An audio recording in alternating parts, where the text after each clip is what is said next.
السلام عليكم، كي دايرين؟ لاباس عليكم؟ كنتمنى تكونوا كلكم على خير ان شاء الله. اليوم مع فيديو جديد غادي نحضر معكم ميني بطبوط.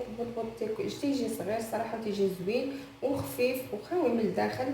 ان شاء الله غادي نحضروا معكم. تقدروا تعمروا به المالح، تعمروا به الحاجه البارده، صراحه تيجي زوين وسهل في التحضير. كما كتشوفوا هادو المقادير اللي غادي نحتاج للعجين. اول حاجه درت هنا 2 زلاف ونص ديال الدقيق الفورس، عندي هنا نص زلافه ديال الدقيق الفينو، عندي هنايا 2 معالق كبار ديال زيت البلديه والملح على حسب الذوق، عندي واحد المعلقه ديال الخميره فوريه، عندي كذلك معلقه ديال الخميره الحمراء، عندي معلقه ما عامراش كما كتشوفوا ممسوحه، عندي الماء دافي باش غادي نعجن ان شاء الله. خليكم مع طريقه العجين. كما كتشوفوا هذه اول حاجه غنديروها هي العجين. غندير الخماره هنايا، درت هاد المعلقه يعني ممسوحه، ما تنديروهاش بوبي. ندير الزيت البلديه. هاد الخمرات راه كيجيو رائعين وزوينين، تتعمرهم كما قلت لكم باش ما بغيتو. غندير الملح على حسب الذوق، وغندير الخميره، درت معلقه هنايا صافي. غادي نعجن العجين ديالي، غادي ندلكو مزيان.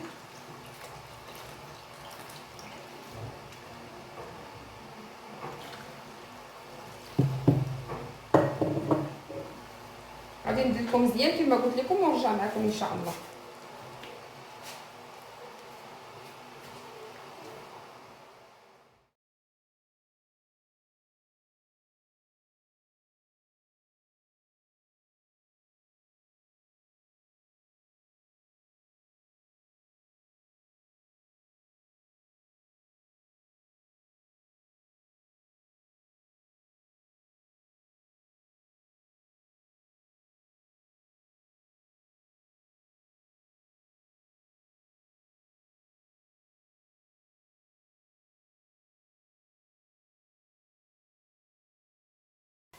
كيف ما كتشوفوا من بعد ما عجننا العجين، دابا غادي نبداو ندرسوا فيها على سطح العمل على هذا الشكل هذا.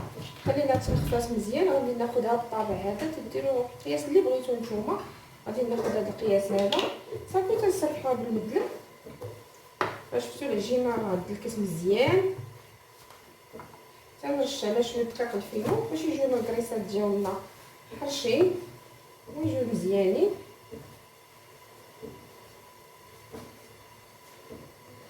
على هذا الشكل هذا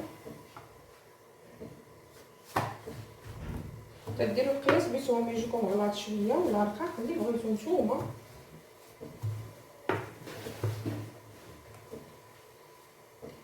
صافي دابا غادي نبدا نطبع فيهم كما قلت لكم. تديروا القياس اللي بغيتو،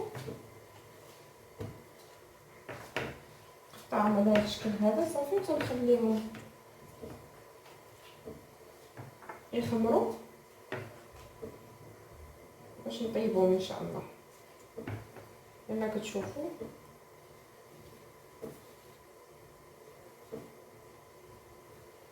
شفتوا القياس ديالهم تيجيو الصراحه زوينين. المهم انا غادي نكمل هذه الكميه اللي عندي كامله على نفس الطريقه ونرجع معكم ان شاء الله باش نطيبوهم.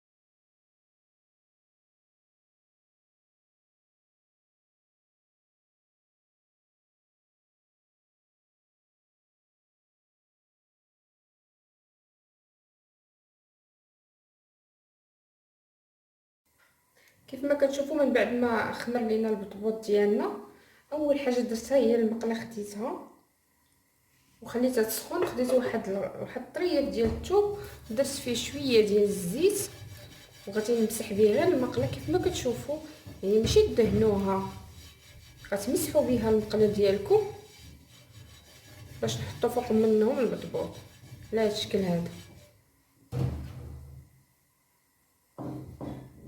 صافي نبدا نرمي في البطبوط هكا كامل.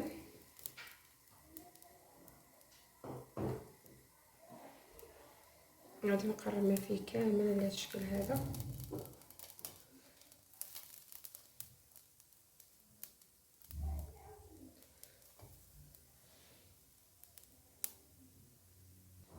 كما كتشوفوا انا رميته كامل على هذا الشكل هذا.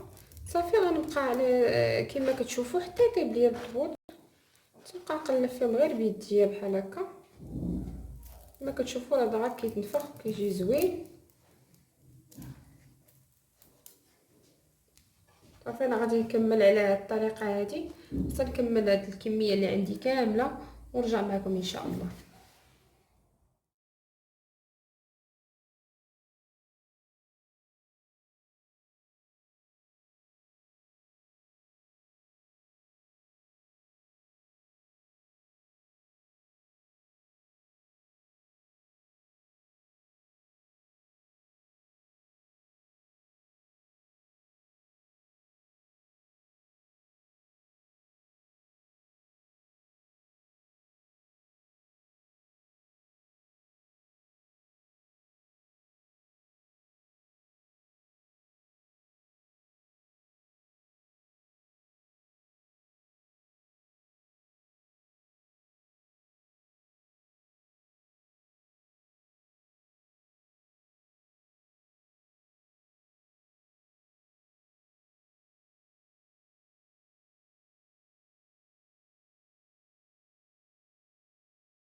كما كتشوفوا هذا هو الميني بطبوط ديالنا. هانتوما كيجي على هذا الشكل هذا، الصراحه كيجي خفيف وزوين. هانتوما كما كتلاحظوا راني وجدت له الحشوه اللي غادي نعمرها به، الحشوه اللي بارده. شفتوا كيفاش كيجي خاوي، كيجي الصراحه رائع. ولا بغيتو كاع ديروه في الكونجيلاتور ما عليكم غير ديروه في البواطه اولا ديروا له سلوفان وديروه في شي حاجه بلاستيكه ولا ديروه في بواطه كما قلت لكم. وملي تبغوا تخرجوه من الكونجيلاتور يعني ما تحتاجوش تسخنوه، غير جبدوه خلوا البواطه حتى يترخى على خاطرو. صافي وحلوه عمروه باش ما بغيتو نتوما يعني ما كيحتاجش يسخن بالمره، كيرجع كيف ما يلا طيبتي. كما كتشوفوا انا غادي نحلو كامل باش نعمرو ان شاء الله. انا غنقول لكم الحشوه اللي غادي نحتاجو اللي هو غادي نحيدو دابا باش نقول لكم المقادير ديال الحشوه البارده. صراحه هذه الحشوه اللي كتجي رائعه وما غاديش تستغناو عليها بالمره، كونوا متاكدين. اول حاجه عندي هنا الخس اللي قطعته قطع صغيره، عندي هنا الطماطم مطيشه اللي حيت لها الزريعه قطعتها هكا قطع صغيره، عندي شويه الزيتون اللي كحل قطع صغيره حتى هويا، عندي هنايا المايز الذره، وعندي هنا واحد الحك ديال الثوم ديال التونه اللي حيت له الزيت، عندي هنايا الخيار اللي شديتو حكيتو عصرتو من الماء ديالو، بغيتو ديروا حتى خيزو ديروا حتى هو حكوه وحيدوا له الماء ديالو. عندي هنايا بيضه، ديروا بيضه جوج قياس اللي بغيتو نتوما، مسلوقه ومحكوكه. عندي هنايا المايونيز اللي عادي ما فيه حتى شي منسمات، الا كان عندكم فيه الابزار والملحه ما تحتاجوش تضيفوا ليه شي حاجه. انا عندي 2 معالق كبار ديال المايونيز، وعندي هنايا 2 معالق كبار ديال الزيتون اللي مقطع قطع صغيره، عندي شويه الابزار شويه الملحه على حسب الذوق. عندي هنايا واحد البصله اللي شللتها هكا كما كتشوفوا رقيقه، وراس معلقه ديال الهريسه كتبقى اختياريه على حسب الذوق ديالكم. وعندي هنايا الزيت البلديه اللي غادي نضيف منها شويه ان شاء الله. هادو هما المقادير اللي غادي نحتاج للحشوه البارده ديالنا. كيف ما كتشوفوا اول حاجه غادي نبدا نضيف في هاد المقادير اللي عندي كاملين. عندي الخس، عندي هنا قلت لكم الطماطم اللي ضروري تحيدوا ليها الماء ديالها والزريعه ما تخلوش بها، غادي نضيفهم حتى هما. غادي نضيف كل الماء كامل اللي عندي المقادير. غادي نضيف الذره والثوم، غادي ندير الزيتون، غادي نضيف الخيار ونخلط هادو بعدا هما الاولين. عاد نبدا نضيف البيض، غادي نضيف الهريسه. كيف ما قلت لكم كتبقى حاجه اختياريه. غادي نضيف البصله كتعطيها واحد المذاق اللي رائع، غير جربوه راه تيجي زوين. غندير واحد الكميه ديال البزار كما سبق وقلت لكم. لا عندكم مايونيز منسم لا داعي ديروا ليه البزار والملحه، والملحه يعني القليل كما كتعرفوا. الثوم فيه الملحه والزيتون كذلك. ندير غير شويه شويه صافي. غادي نحاول نخلط هذا الشيء هو الاولاني تيستجمع عندي الخليط مزيان. عاد نضيف المكونات الاخرى اللي مازال عندي. صراحه هاد الحشوه كما قلت لكم راه تتجي رائعه رائعه. انا من المحبين ديالها، وان شاء الله الا جربتوها ما بقيتوش غادي تستغنوا عنها، غتبقى حاجه اللي عندكم اساسيه.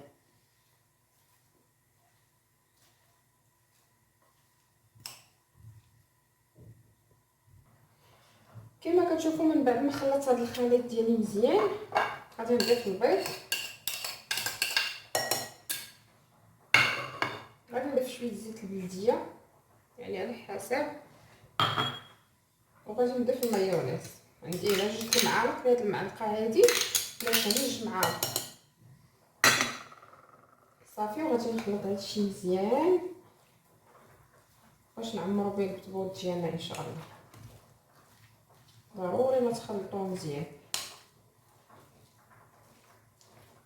كما قلت لكم كتبغوا تضيفوا خيزو، تبغوا تنقصوا شي حاجه من هذا الشيء، ما تبغوش ما تيشا ولا ما تبغوش شي حاجه، كيبقى على حسب الرغبه ديالكم.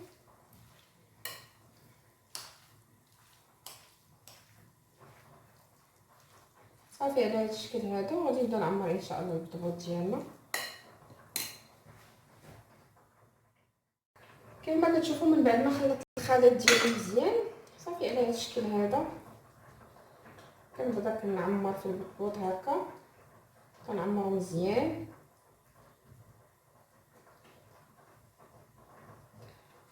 على هذا الشكل هذا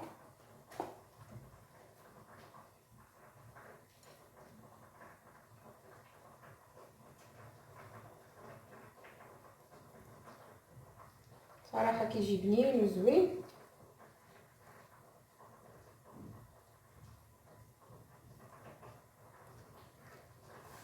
كما كتشوفوا انا غادي نبقى على هذا الشكل هذا حتى نكمل الكميه اللي عندي كامله، نكمل الكميه اللي عندي كامله ونرجع معكم ان شاء الله.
كما شفتوا الشكل النهائي ديال البطبوط ديالنا كيجي على هذا الشكل هذا. كنتمنى ان شاء الله يعجبكم. الصراحه المذاق ديال الحشوه البارده كيجي رائع كما قلت لكم.